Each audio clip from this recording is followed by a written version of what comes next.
today. I'm really excited to welcome Charles Antis. He's a widely known roofing expert, entrepreneur, and humanitarian, as well as an inspirational business leader who is a real champion of the corporate social responsibility movement.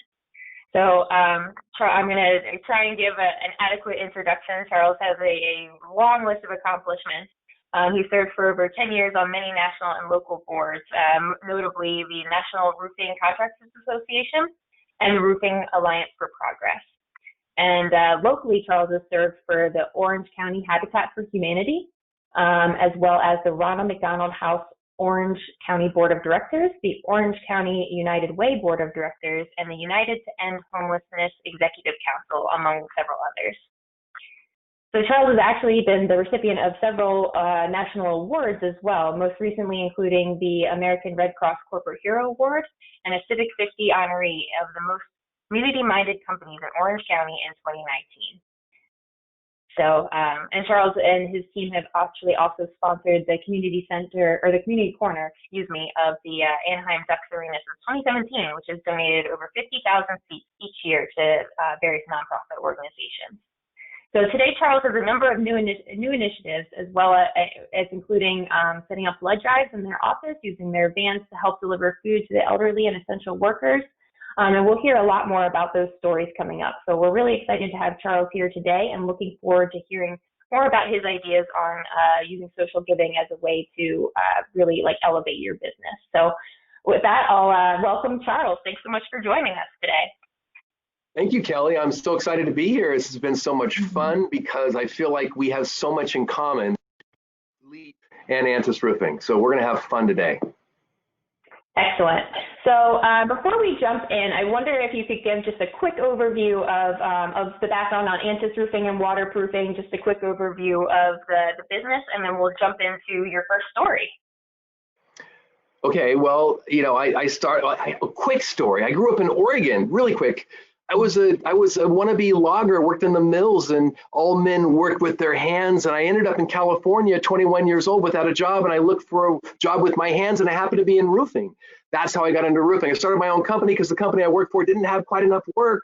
And that's how I got in here. And so now here I am 31 years later with this original skill that was I could go solve a leak that no one else could. That was the one thing I came up with that allowed me to put my brand out there. Before we had cause in our brand, the cause was, give me the leak that no one else can solve and I'll fix it for free. Then you'll know we're great at leak repair. And that's what we built it on originally.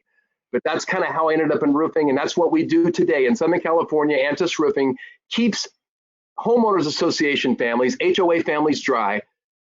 And we've been keeping them dry for 31 years. And we like to say this thing that every nail matters. And I'll prove that today in the things that we talk about. Fantastic. So with that, let's jump in. I know this is a cause that's near and dear to your heart. So if you'd like to tell us maybe a little bit of the background story here on this, we'd love to hear more about it. Well, thank you for asking. This is a really personal story. To me, Ronald McDonald House 7 years ago was just like this nice charity that I thought of when I went to McDonald's. I didn't know what it did. It involved kids. I didn't know until my wife, I got married at 50 and my wife was pregnant. We had twins coming and she was so healthy, but she was really big. And right after the baby moon, she got sick and the doctor said, the baby's got to come out. You have preeclampsia. And I'm Googling preeclampsia. And it was like, oh no, we go to the hospital. And the next thing you know, there's 4 doctors in a room and there's a doctor with each baby. And Charlie and Gracie, my twins come out 6-7 weeks early. And, they don't look like my older kids looked. And so I was in that panic moment. And then the doctor said something, the children's hospital nurses, and this is my real story. And I'll tell you why this is important later. But my real story is these children's hospital nurses, in one of the panic moments of my life, came in and said, he grabbed me by the shoulder, said, Charles, there's this one thing that we've discovered. If you can come in and spend time with your premature twin, and that means this, take your shirt off, lay them skin on skin on your naked chest. If you can do that twice a day for 2 hours, our statistics show that they have a 3 times greater chance of completely healing. And so my wife and I were in there every day. And on the way in, I passed, that's where I learned Ronald McDonald House. Right next to the chalk, which was the Children's Hospital of Orange County station, where we were going in, where the nurses were helping us and our children's live and survive and thrive. these Ronald McDonald House people said, hey, Charles, if you need to come in late, you want to spend the night here, you can. There's coffee, there's snacks, there's computers. We're going to help you stay close to your sick kids so they can heal. And I got to be honest, I couldn't hear it, Kelly, because I didn't want to associate with the families that had sick kids. I was in denial. I was in pain. I just wanted to go in every day, and I just wanted to hold my kids. But something happened one day, and this is the real story, and you'll know why I told it in a minute. One day I'm running in late. I had to go to work that morning, and I had taken the month off, but I had to go to work, and I was going in late, and I was going to have Charlie. This is like 3 weeks in. I'm going to have Charlie on my chest, and I wanted to get out of the hospital. I didn't know when they were going to get out, and I'm going in there, but I had acid reflux, like acid indigestion really bad, like that chronic heartburn where you're not going to be able to do anything. And so I'm running in with chronic heartburn, and I go, oh no, I'm not going to be able to do it. And I went by the Ronald McDonald House station where that nurse had always offered me food and snacks, and nobody was there. And I looked down and I saw a little green Nature Valley granola bar, and I took it. I actually thought I kind of stole it because I didn't want to owe them anything, but nobody was looking. I probably wouldn't have grabbed it if she was there. But I don't remember what happened next, but I have a memory of about an hour later when I'm in that chair in that NICU, and there's Charlie on my chest. And I just remember he was sleeping and I was comfortable and I didn't have that heartburn anymore. And eventually that metaphor of that granola bar caught up with me. And that's how I got involved in Ronald McDonald House. And when they came by and they said, hey, how are you? And I said, you guys helped my twins a couple years ago. Can I keep you guys dry? Because I know you keep us close. Can I go up and keep your roof dry? And they said, sure. And then I got on the board. And that's about the same time I was involved with an NRCA when Bill Good, who was the NRCA CEO at the time, he said, Charles, you have a brand that exceeds other roofers in this area. How do you do that? And I go, I don't know. I try to do real things in the community. He goes, what can we do to lift the brand of roofing? And I said, I don't know. I don't know what we can do. We can install the habitat roofs. We've donated all the habitat roofs. He goes, no, that won't work. I know I'm telling a story that we probably would have told later, but this is what it's such a big story to me. Is I finally said, Bill, you know about Charlie and Gracie, because he knows Charlie and Gracie. Do you know how they started? It was Ronald McDonald House, and right now I'm on the board, and I'm keeping these families safe, dry, and close to their kids so that their kids can heal just like mine. And he said, what do you say? And he said, I think we could sell that. And Bill Good went and called over 200 roofing companies. And today in the NRC and the Roofing Alliance, over 200 of us are donating all of the roofing service. We've adopted the roofs of all of the Ronald McDonald houses, and across the country, we hold ourselves high because we know we are the ones that are going up there and keeping families safe, dry, and close right now when we've never needed it more. And that is a powerful story. So I didn't know that we were going to tell this story. I'm so glad I did. And that's why I'm up doing that. I can't put my foot up that high anymore. You can see that's as high as I can kick it. But I'm rocking the socks. And we got people rocking the socks across the country.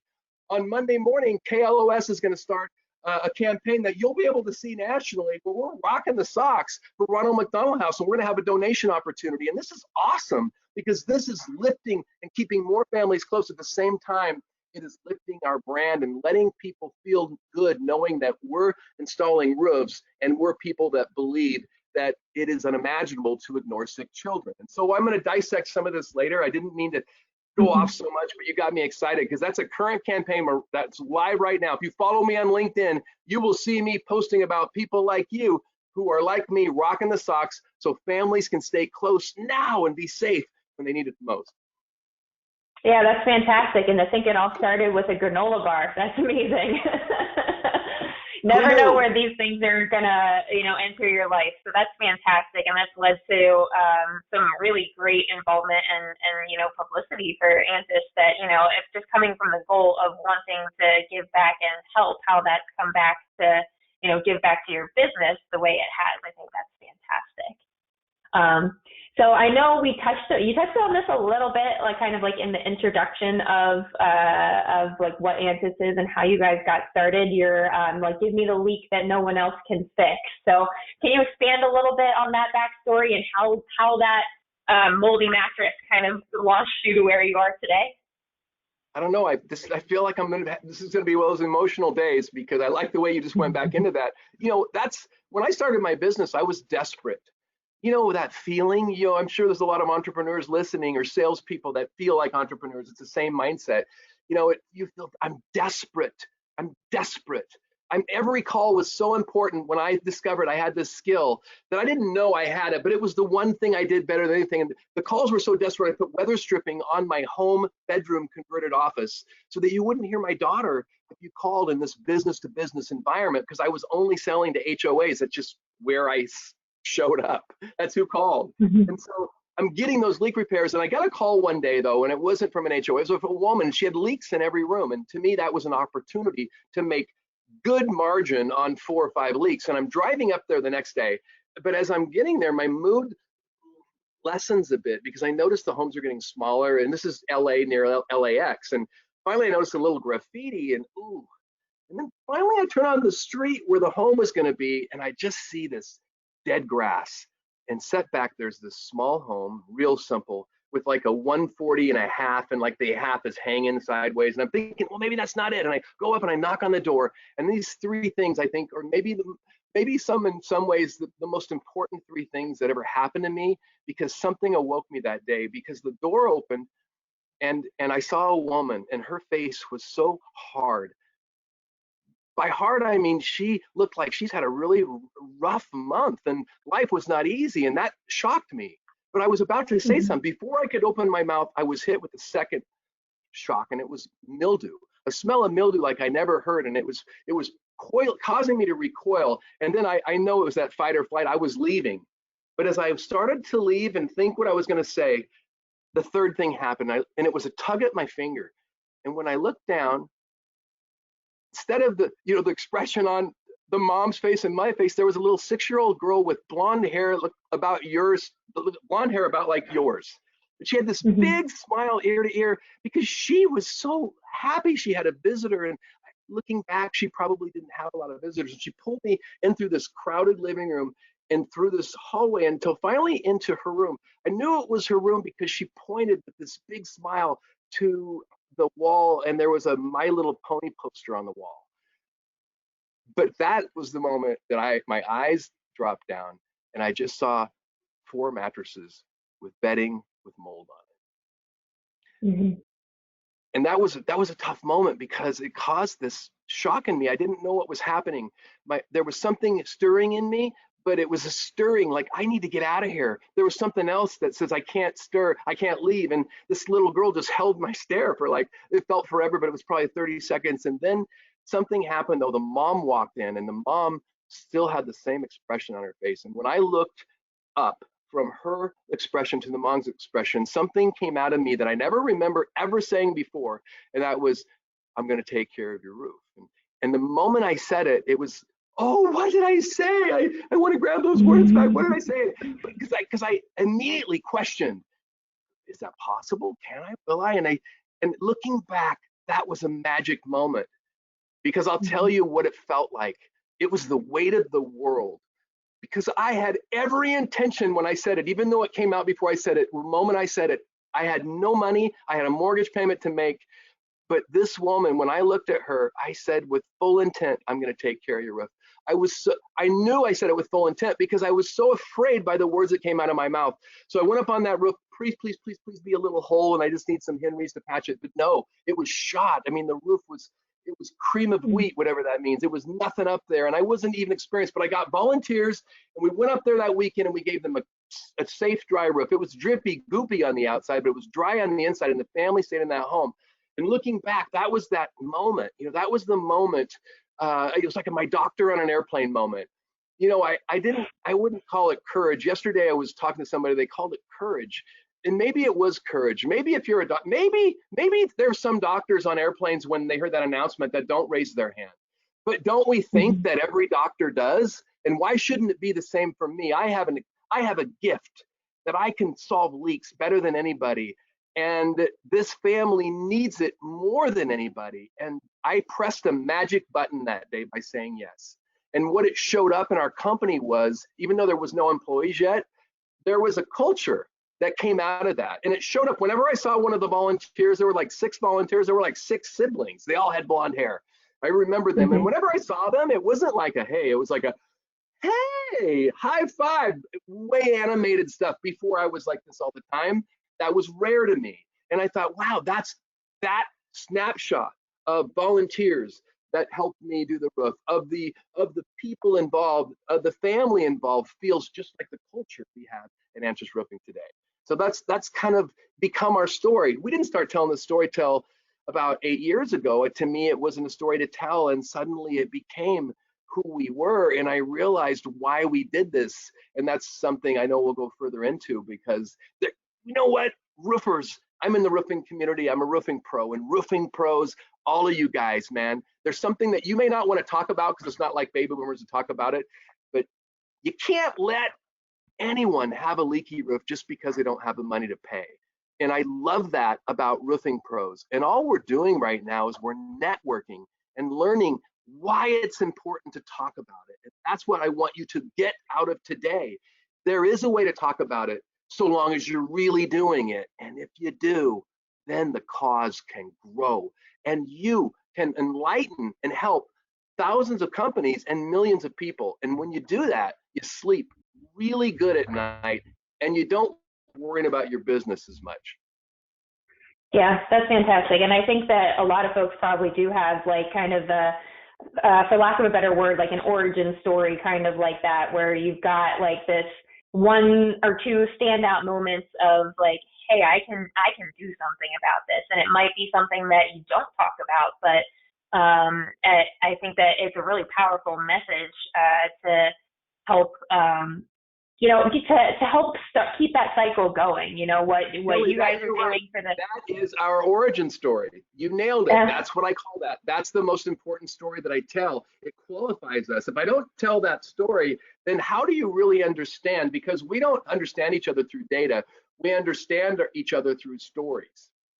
Mm-hmm. And that's something that can go across like all different types of businesses. So roofing, siding, windows, like interior, exterior modeling, all of that good stuff. There's all, it's all making huge differences in people's lives and their homes and things. So there's definitely like, look for the stories and find where, what you can do and give back with what you have. So I think that's fantastic. And is that how you guys— Yeah, exactly. And is that how you guys ended up getting involved into the Habitat for Humanity side of things, or kind of through the growth of that story? Yeah.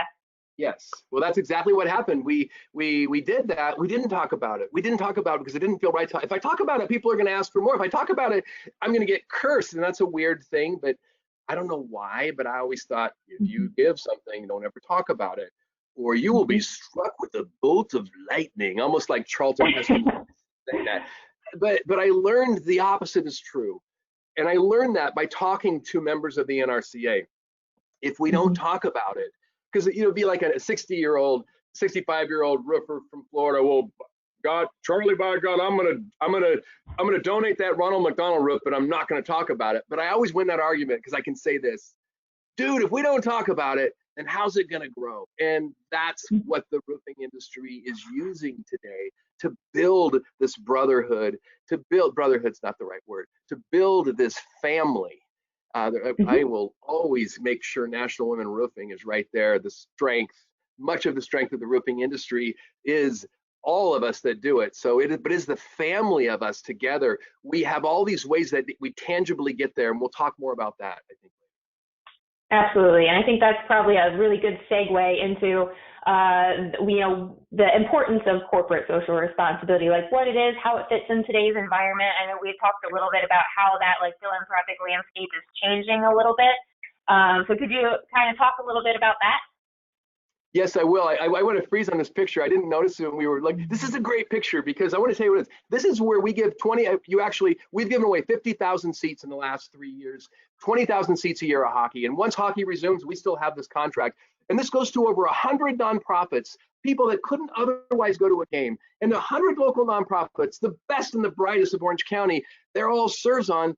The board members are all the business owners. And this is so right now at Honda Center with whatever 40,000 people there's a live moment where everybody's seeing this video of us up on the roof with Eagle and all of the Habitat roofs, and there's the announcer in our suite, and he's talking about it. And this picture reminds everybody of that big moment. It wasn't a national TV moment, but it feels like a national TV moment. It's a brand builder, and we didn't we didn't pay for this. Well, we paid for the suite. We gave away the tickets, but the publicity comes heaping on afterwards. I just want you to see the value of that. We didn't plan that out that way, but look at that. I mean, that's Greg from Eagle Tile. I mean, he uses that as his cover shot on his LinkedIn, as he should. It's a big moment. The Honda Center loves it. So when you start building this, it's amazing. So let's talk about today. Today, you want me to kind of talk about how it's shifted, right? Right, and then we'll get into some of the activities that you're doing. Next slide, because I have it'll steer me. There's a few things I can talk about. This is perfect. Yeah. Perfect.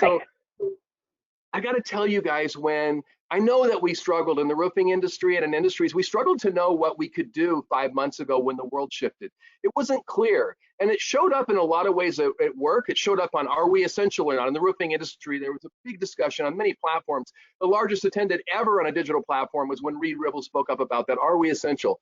But when all this was going on at the moment, we're wondering, how do I lead? And I knew in the moment that we needed to be steady, whether I knew the answers or not. I knew in the moment it was raining. I knew we're essential service. I claim that. We're the ones that protect homes, keeping the things that can harm people out, just like firefighters. But what wasn't clear was some of the other messaging. Antis is a purposeful brand. You see that we've donated all of the roofing on Habitat, over 80 families, and we do all this stuff for Ronald McDonald House. We cook meals of love, and we do that. Our employees do that. Our clients do that. Our supply chain does that. All of our community does that with us. It's a huge part of what we are. So all of a sudden, when this happened, my people are like, what are we doing? We can't do Habitat builds. They were shut down temporarily.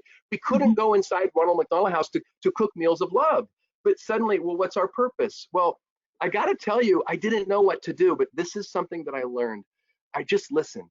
And it took a while to hear it because we can't hear data. We only hear through stories. Susan DeGrassi, one of our VPs and a board member of American Red Cross, she started talking about food delivery. She started talking about food insecurity and blood insecurity. And what's blood insecurity? I just didn't know. Well, they've shut down all the blood places because of the COVID spacing rules. So how can people donate? But we have 7,000 feet that we can donate and sterilize. Why don't we donate that? And then American Red Cross can hold blood drives here. Well, Kelly, yesterday we had our 16th blood drive. We've had over 1,200 life-saving units of blood donated. And this is the blood truck leaving Antis Roofing after another day of, this is a month ago. And what this does for the community is huge. And what it does for us is huge. And let me tell you one of the things that we've discovered.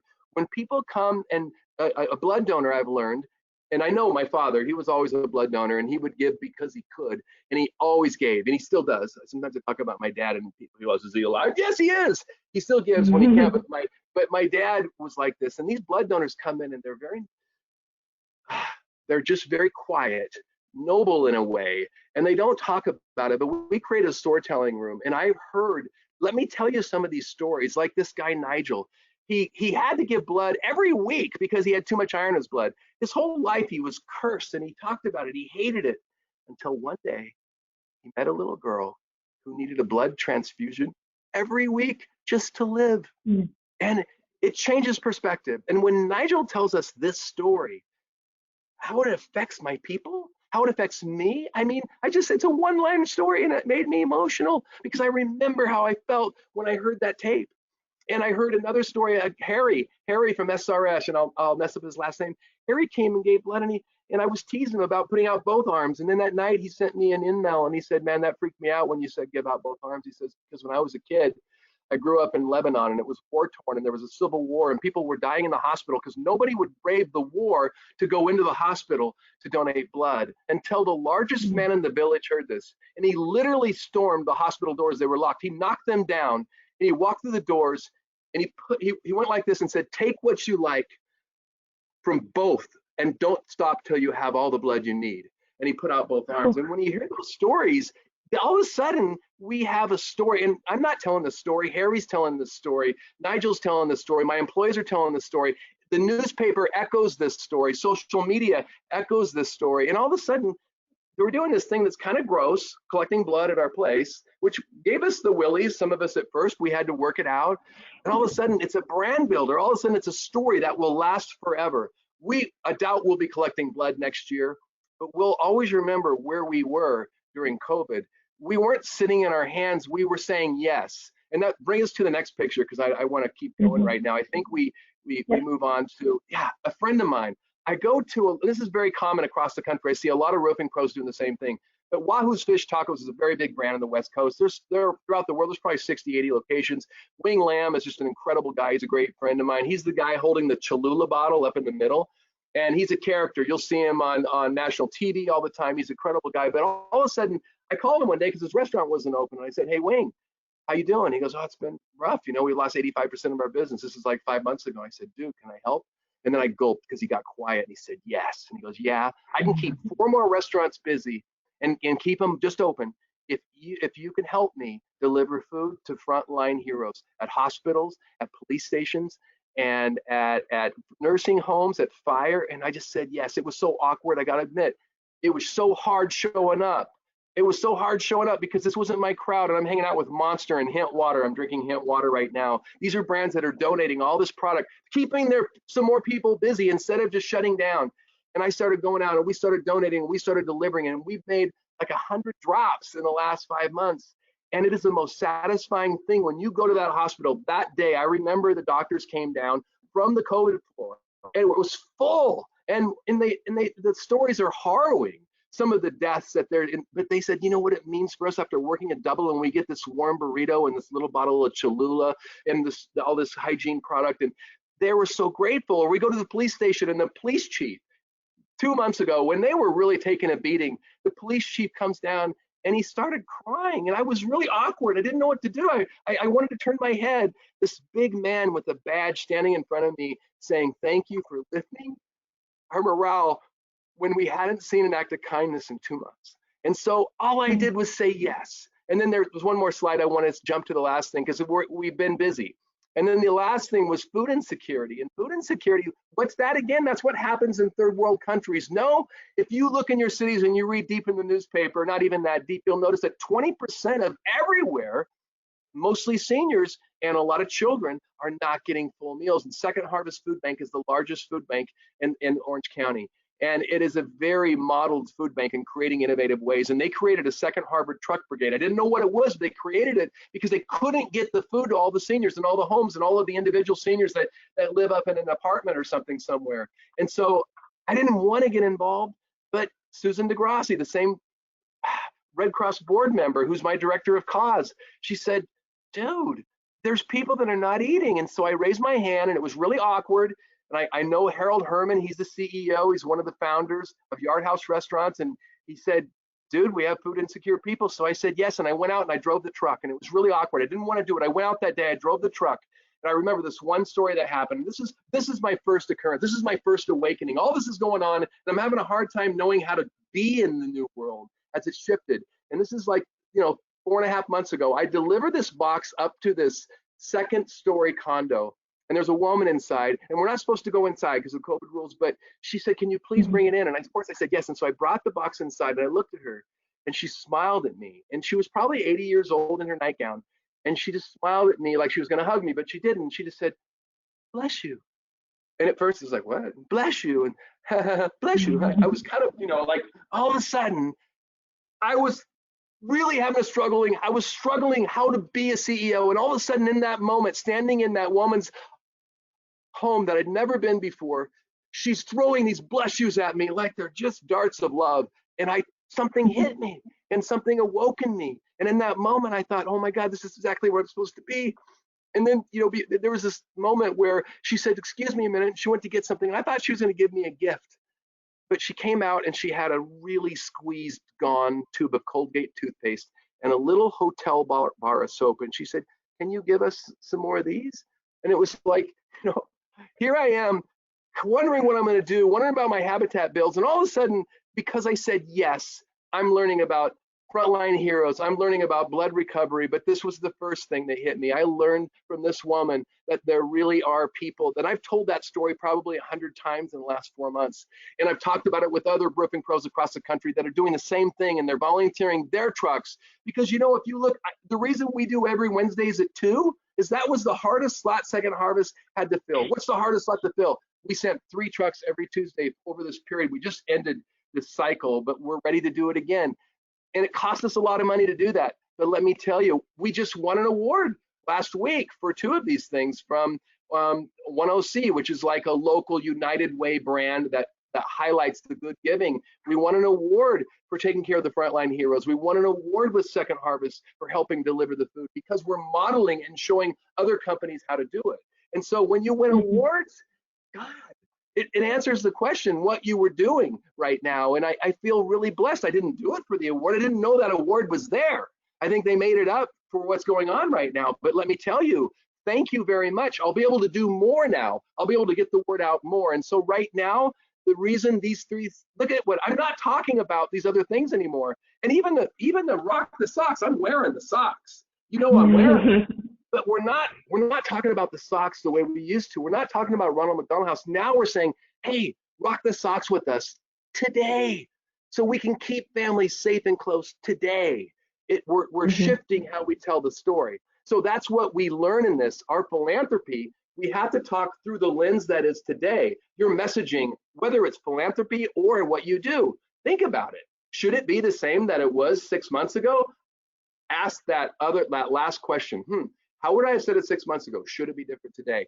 And your philanthropy, it has to be the problems that people are feeling today, which is hunger, which is health and blood recovery, which is the frontline heroes. Those that, and Antis, we keep people safe and dry, but these frontline heroes, they keep us safe so we can sleep in our homes. And so there's metaphors that align, and that's an important part we'll talk a little bit about too later. Yeah, absolutely. How that evolved from organizations that really closely aligned with, who Antis was and what you guys were doing, to these organizations that, might not be as prevalent in the roofing space specifically, but like in the humanitarian space, 100%, like it definitely is so on point with what's going on, and like recognizing the events of the world and showing that your business will respond and participate and is a good like social citizen in your community based off of what's going on in the community around you, and not just necessarily what is related specifically to like the roofing niche in this particular case. So I think this is a really good segue to talk a little bit about like how these stories and how these causes can then follow through to actually help build your brand and help grow your business. So I wanted to talk a little bit about what you've seen in terms of growth. I know we've chatted a little bit before this call about how it's affected what you guys are doing from a marketing perspective and your budget there. So I wondered if you could talk a little bit more about the business impact you've seen from these cause marketing activities. Yeah, this is a good time for me to bring up this point. I love aha moments where you see things from a slightly different perspective. That's how my marketing messaging goes. I'm just staying ahead. We are staying a little bit ahead of the trend. Where was I? Wait, where was I going to go with that? Maybe I was going to go too deep. Well, I'm looking at the Ronald McDonald House. Let's go back into that. I think right now, first of all, there's a great opportunity with Ronald McDonald House, and I think that if you have a fringe into the roofing industry, there's an opportunity for you to get involved in one of the houses, because there is a camaraderie that's occurring, and the NRCA actually helps you promote it. We help you network, and we all are friends with each other on LinkedIn, and we help each other in talking about it. We share ideas. But right now, if you're attached to the roofing community, this is a really cool thing. If you're attached to the HVAC community, I hear they're arranging their own thing with Ronald McDonald House now. So this is a really big trend where trade associations are looking for nonprofit partnerships. So I want you to know that if you attach yourself to this, you not only get your story as it develops, you're now part of the national story. And there's a way that you can talk about it without acting like you did more than you did. You can literally say, I just started doing, you know why I'm doing this? Because look at our overall impact. We're keeping all families across the country at all children's hospitals safe and dry. You're part of a huge claim. It's okay to make that claim so long as you really are donating your part of that big cause. So that was something that I think is important. But I lost the other thought that you were going for. I think you were going for something else, and I just got caught up in the pictures we were looking at. Yeah, I think I think it's talking a little bit about like how it's also helped to grow your business, and talking a little bit about like the impact that you've seen, like maybe from a marketing perspective, how it's changed what you've done from a. Let me start, because I think this is where I wanted to go. If you've heard of Antis Roofing, you've probably heard of us in the last 4 years.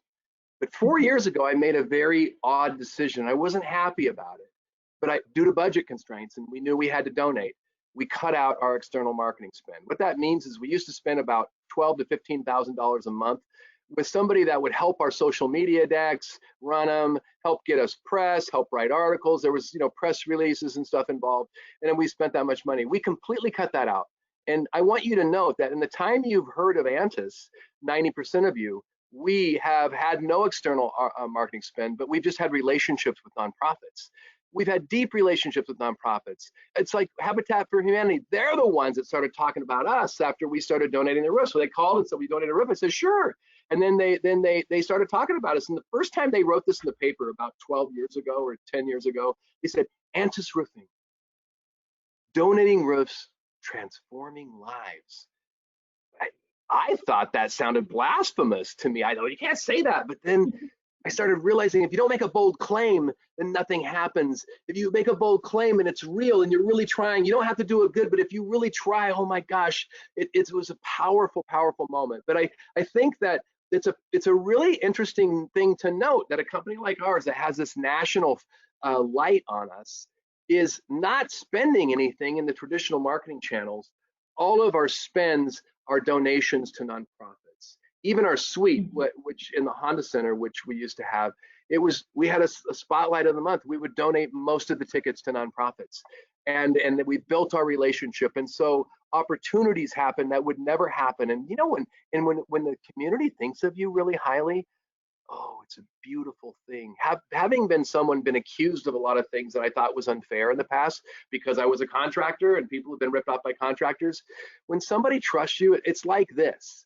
They don't know why they know your roofs are good because they'll say something like this. Why do you love Antis? They'll giggle and go, I don't know. We just feel good when we think about you. That used to bother me. Like, no, what is it? And I realized, no, that's it. That's the thing. That's the thing that the iPhone gives people over other products. We have that thing, and that thing is our real stories. When you talk to me and you ask about problems in the business, I'll tell you, I've learned that it's a strength.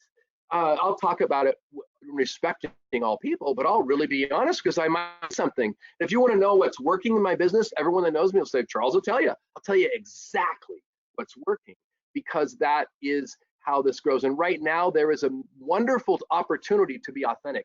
I'm just going to say this. This is not political, but wherever you stand, you see more inauthenticity in the world than ever before on what you call yourself and what you call others. And it's allowed to be inauthentic. Wow.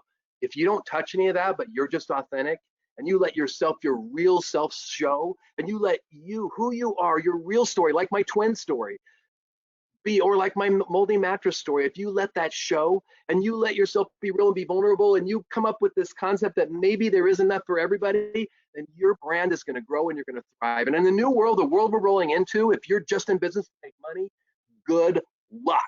It's going to be all about why you live, how you live, what you do. And in Antis Roofing, everybody here knows why we exist. It's to keep families safe and dry. And that's why we say every nail matters, because it does. Whether we're talking about the 200,000 parts in the average roof we install or the people that install them, every nail matters. And this is a great time for you to experiment with this. Experiment with building a relationship with a nonprofit that aligns with yourself. Yeah, absolutely. I love that. The opportunity to be authentic.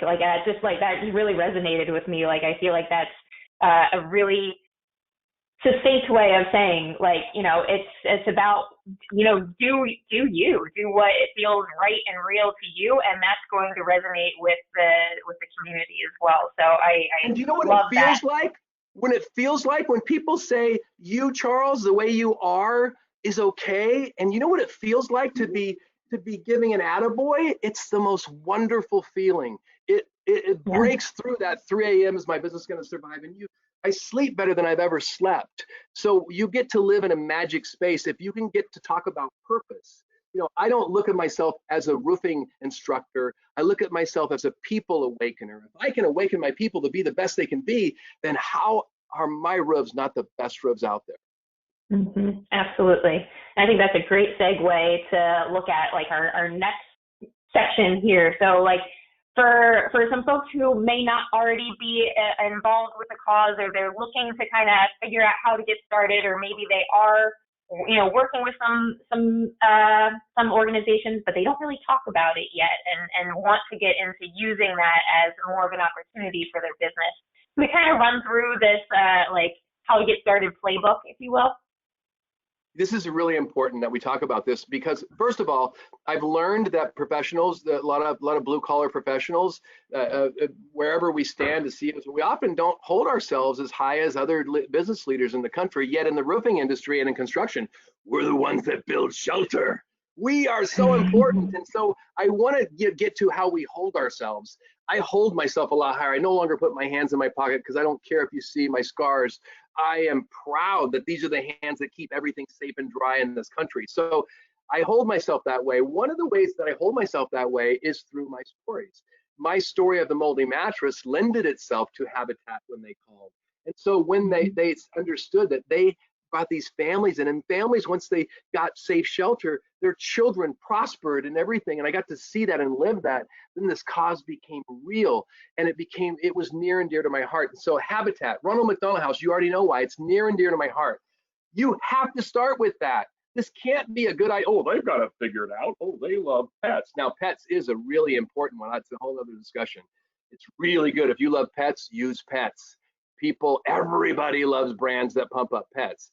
But my point is you have to find a brand that's near and dear and real, that aligns with your real story. If you're not the CEO, you better be number 2 in the company, or the son of, or the daughter of, or something. It can't just be, it could be. I have a director of cause. If I wasn't here, she has that kind of persona. She sits on boards in the community, but it needs to be the real person that makes decisions for the weight of the spending of the company. That person needs to be a real story that is cause, that is near and dear to your heart, and you better find a way to bring it to your people, like I do by bringing them Habitat builds and telling them my story. But once you find a cause that's near and dear to your heart, it can't just be something that you love. It must be something that aligns, like Habitat, like the other story. But once you find and I'll tell you something that doesn't align. One of my sponsors for some of my events, if we're serving a lot of alcohol, is MAD, Mothers Against Drunk Driving. When you say that brand, it creates all sorts of back and forth feeling. But when you have MAD supporting an event where you're serving alcohol, it tells everybody to drive home safe. But I don't have MAD on my website. They're not a regular sponsor because it won't help me sell roofs. It'll create confusion. So you need a brand that aligns, and that's something that, and by the way, if you reach out to me, any of you, I promise on LinkedIn, I promise I will answer your questions, because the only reason I have this is people shared it with me. But this is really important. Once you find the cause that's near and dear to your heart, and it's something that will align, you must look at the board, because you need to get involved with an established board. Don't create your own nonprofit. Just trust me, don't do it. We don't need more nonprofits. We need support from existing causes that are there, like the things that we're talking about here.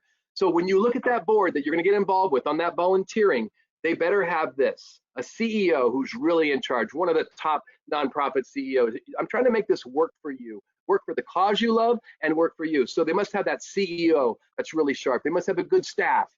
And this is another really important fact. This is the most important way to tell if they have that, the board members. The board members of the cause that you're going to go align with better be people who have what you want. And it's not talking about money, though usually they are successful. It's those traits you want, those character traits that your dad told you about, your parents told you about when you were little. And their business and their board members, they're like, oh crap, I can't even imagine being on the board with them. I don't think of myself that high. That's the cause you get involved with. Get involved in the committee. And if you're a tradesman, big opportunity. There's not enough tradesmen on boards. So what happens, you'll get involved, you'll be on the committee, you'll have the opportunity to serve. And boy, serving on a board is way easier than you think of. You don't have to donate 40 hours a month. I've done that. But I tell people exactly what I can and can't do when they ask me to be on a board. And you know what they always say? I think they're not going to accept this because I can only do this. They always say, yes, thank you for telling us what you'll do and what you won't do. And by being on a board, man, it makes everything that we're doing real. I'm connected to the community, stuff that we're working on. You know, right now on United Way Board, working on a plan that I've been working on. I've been thinking of this for 5 years, but now we're building it inside United Way to actually teach CEOs how to do CSR, the imperative CSR. United Way's building it with the idea that we're going to mirror it all across the country. This is what fulfills me.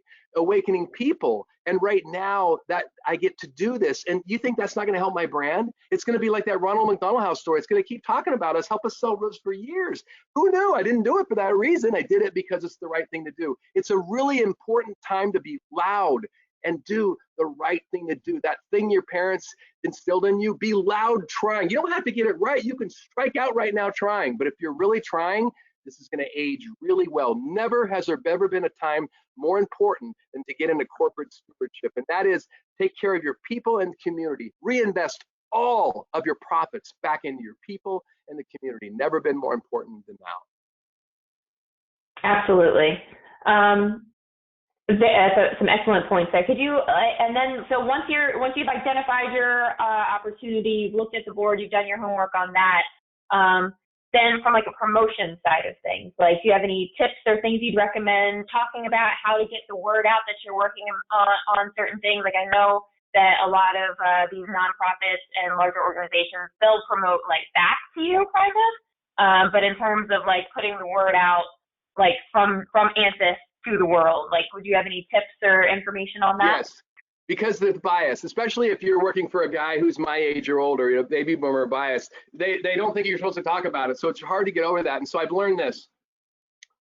You can't talk about it if it's a basket drive, if it's something you're going to do once every 3 months or once a year. Yeah, you don't have any credibility. You could mention it. It's not going to be, but if it's something you're really talking about, you're doing something every week. You don't have to be donating every week. You may not have that resource, but you might be pushing the cause somehow. And you're on a committee, if it's something you're really involved with, then it's really powerful to get it out there. And so what you have to do is have social media. For those of you that are not, I think most of this audience is sophisticated, but if you don't, bring your son, your nephew, your niece, and somebody just to get it up there. Social media doesn't have to be perfect, it just has to get the story out. You can even have mistyped words in social media. I don't know why that's the way it is, but it's the way it is. And you need to get that out there. This stuff lives in social media. It's the stories told on LinkedIn. LinkedIn is a great platform because that's where all the big eyes in your community are at in a big way. They're there a lot more people. Look, I get comments from people like you, well, look at my LinkedIn, and it's everybody. So get involved in LinkedIn, and what you want to do is just put it out there. If you're really involved and you're really doing it, I can promise you this. You'll put something out there and you'll feel like blasphemous. Oh, I can't believe we're saying that, we're doing that. But if you're really doing it, it is going to create brand like you've never thought. Because what will happen is this: you're afraid of what your competitor is going to say, because he will. The loud, shitty one, pardon my French, but he's going to point and say, look what they're doing. That's their gimmick. I mean, this is, I should tip my hand, but that was what one local person said about this. And it was the greatest thing this person could have done. And is by calling it our gimmick, people didn't tell people, ha, ha, ha, they listen, but then they watch you all the closer and they keep talking about that. And within a couple months, you realize that the 10% detractors are the ones that really lift the brand. But that's all you hear if you're like me. I'm like on a disc scale, my eye is way high. If there's one person in the room who doesn't like me, I'm focused on that person. But I understand that about myself, being really into self-assessment, which I also recommend for your team. Self-assess, let them know who they are, if you know who you are, then you know what fulfills you. If you don't know who you are, you're just trying to get it right. Don't try to get it right. Be who you are. Awaken to who you are. I'm an expert on awakening to who you are. And that's what I want your team to do. I want to awaken who you are. If you put who you are on social media, I guarantee you, you will thrive. I can't explain why it works that way, but it goes back to that authenticity piece. It's the currency of social good. That's what I call it. Everyone's talking about cryptocurrency. I call that BS still, but I'll talk about the currency of social good. We have a boatload of currency of social good, and because of that, our empathy is big. The more you do this, empathy is like a muscle. It's like I'm bench pressing. I can only bench press probably 150 pounds a day. I haven't tried in a long time, but I can empathetically bench press 500 pounds, because the more you talk about it, the more you understand that you can talk about it. That the more it is okay for me to be authentically me, and by me being authentically me inside and outside my company with my warts and all the good things, it is allowing us to be understood and trusted in a time when things are so untrusted. So the way to do it is to be involved and then just connect. We're better together. Nonprofits everywhere. We're holding hands and we're getting stronger. I'm partnered with a taco company right now. Who knew that was going to lift both our brands? Because people trust our roofs. They trust his food. Because I was up on a roof with Wing Lamb after we given a mask away. It was a mask like this. This is an awesome mask. And it has the California Love Drop is where we're bringing food. And I just gave this to a board member, the Blackbirds. We didn't have the pink ones out yet. And he looked down at this mask and he said, Wahoo's, good quality food, as he was walking on our roof. And he said, he heard himself say, Wahoo's good quality food. What he really said was Antis, good quality roofs. Because he said something later on in that job walk that I never heard before. Somewhere in that job walk, he said this. He says, you know, Charles, with us, you'll find it's not always about the price. What? I've been waiting to hear that my whole life. It happens here because of the currency of social good. Absolutely. So I wanted to, just in closing, for some final thoughts here, I love this slogan, motto, whatever you want to call it, that you guys are using. Your values. Thank you for that. So like being the person who's willing to go where others won't, and these kind of B values coming out of that. So I think there's a lot of great information that you presented here today, and I think that this is something that, like, the credibility that gets lent to your company from participating in these others and having other people start to talk about you and from these perspectives, like, that's something that you can't buy. You can't put a price tag on that kind of marketing. So I think that there's just opportunities to build your company, opportunities to give back, and it all becomes one and the same thing. You know, you're right. You can't measure it, but being somebody who has to go by things feel, and being a marketing expert, a branding expert, I put a price on it just so my team has something to compare. When our story of the NRC, I didn't do it for this reason, but when it became Antis was the co-initiator of this initiative, I said to my team, that's a $10 million story. That's going to bring a minimum of $10 million in sales over the next several years.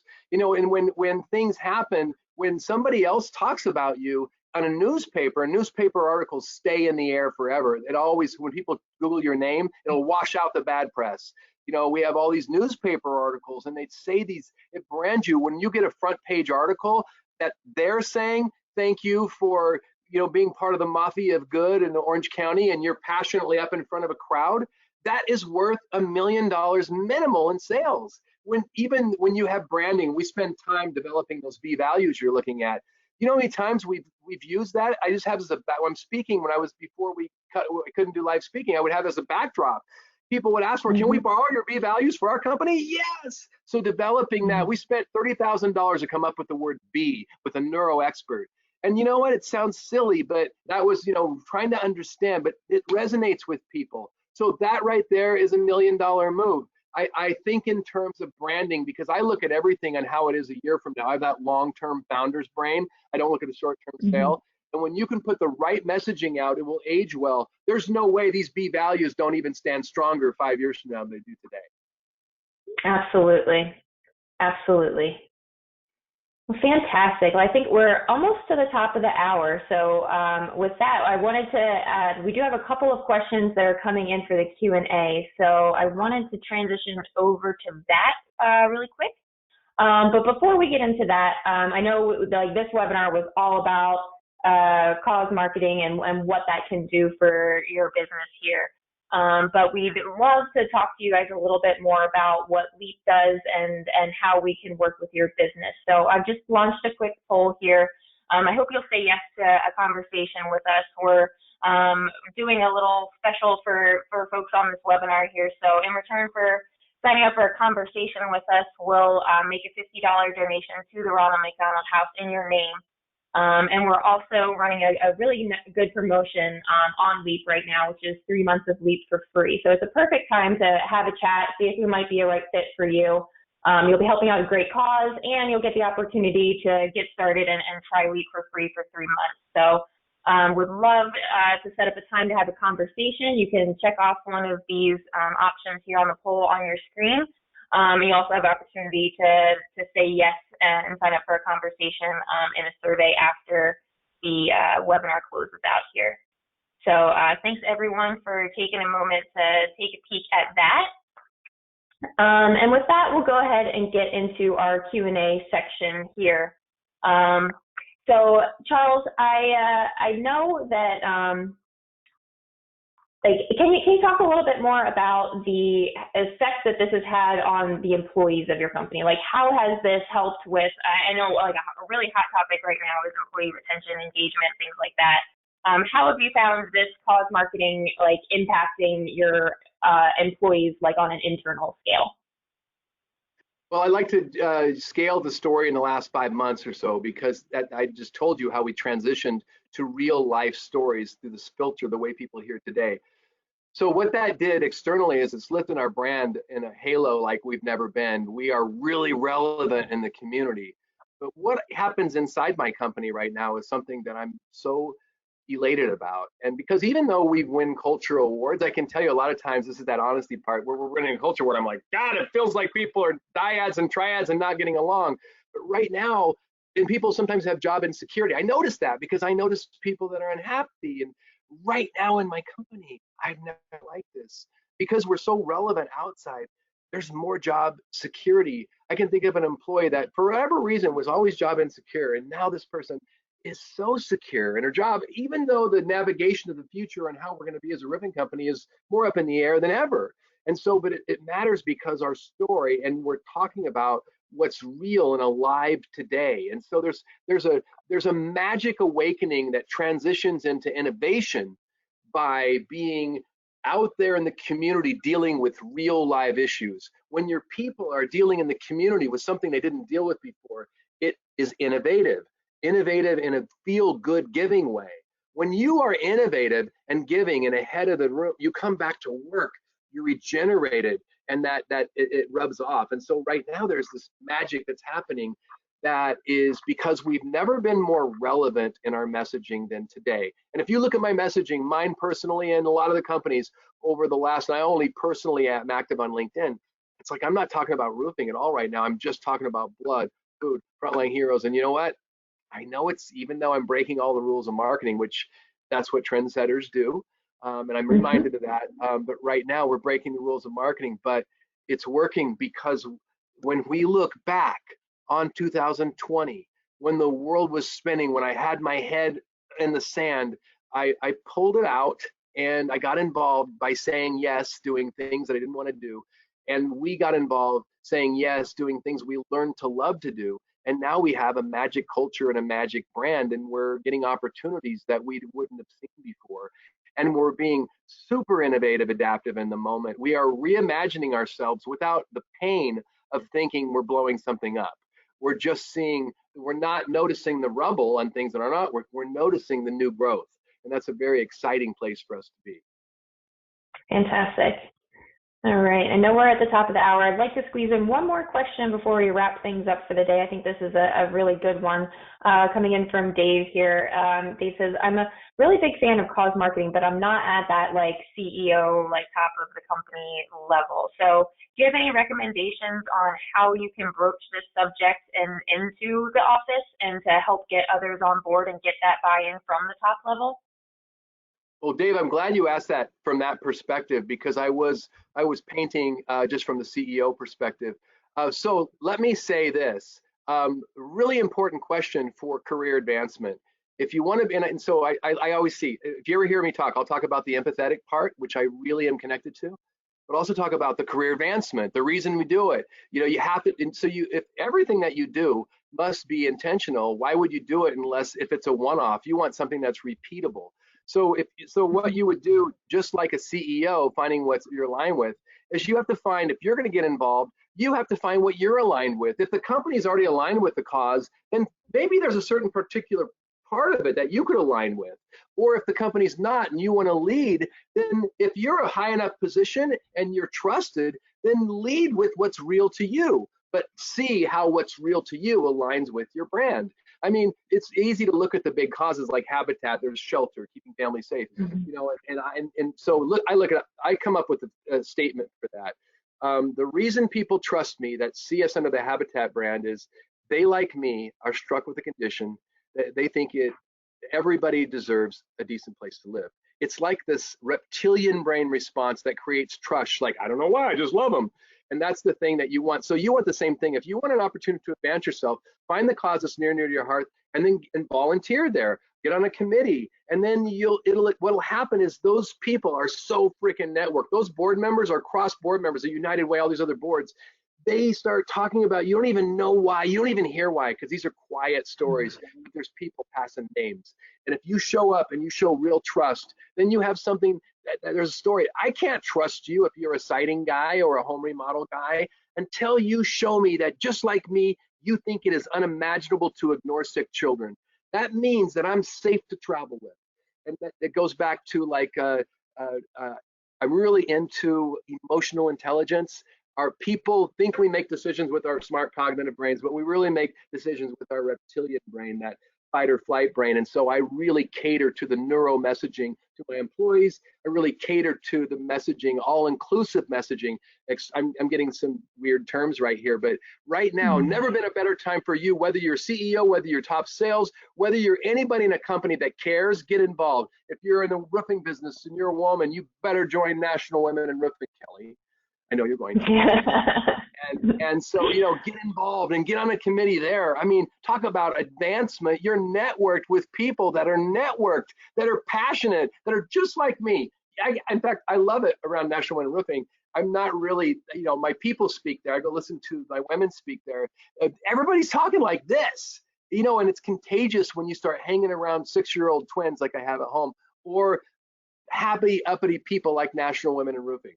So get involved wherever you stand, and your story will become real. And it's just magic. It's almost you wake up and your day's more magic. There's more opportunity. So get involved with the cause that's near and dear to your heart. Say yes. Do the same screening I said for the CEOs, the same screening. And the most important thing, who's on the board? Do they have what you want? You will become them. You may not see it yet, but they will. And when people see something in you higher than you can see yourself, it transfers on you, and there's magic. It's not fair that I see myself like I do today for others that don't, because I didn't used to see myself that I could make a difference. And now I believe I'm changing the world every single day. And it's because I'm on these boards where people are changing the world every single day. Fantastic message. I appreciate that. And it definitely, like, your enthusiasm and passion for this definitely shows through. And I so appreciate you coming on today to talk with us about this. And thanks everyone for hanging on the call. I know we were a couple of minutes over, but thank you to everyone for being here with us today. Appreciate having you, Charles. Any closing words before we wrap up? I just want to thank you and thank Leap for, you guys worked so hard. We had a problem on our end, and you guys were so patient.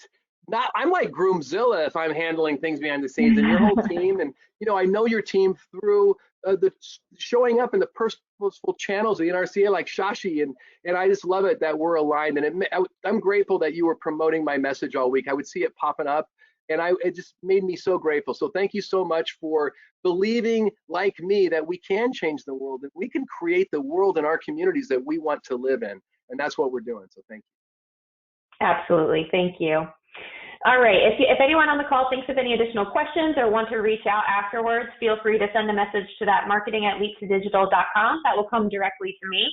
And I'd be happy to answer your questions or get you connected or help out with whatever you need. I'll also be sending a copy of this recording out after the webinar today, so keep an eye out for that. I'll probably be tomorrow morning. And then as you leave the webinar today, you'll see a short survey pop up. We'd love to get your feedback on today's presentation. If you have any ideas for topics of other things you'd like to hear about, we're all ears, always looking to put out some content that's very relevant and impactful for you all. So we appreciate your responses there. And with that, thank you again, Charles, for coming on, and hope everyone has an enjoyable rest of the day.